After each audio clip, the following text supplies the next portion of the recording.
Ale ne. Jenom jsem si myslela, že to bude tak lehce. A tak mě zklamal, že nevře. Teď si ho odmítla.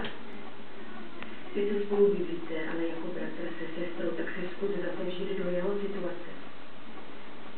Tak proč pořád milé, že se jenom... Klárko! Přitom ten hrozně s tebou. Klárko! To, že je to jenom chlap, říkám ti to pořád dokola.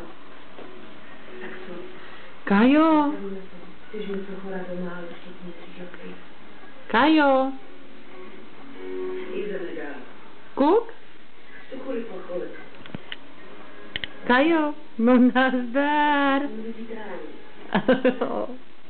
Ty jsi šikulka. Šikulka jsi. A neusměješ se. Neusměješ se. Co?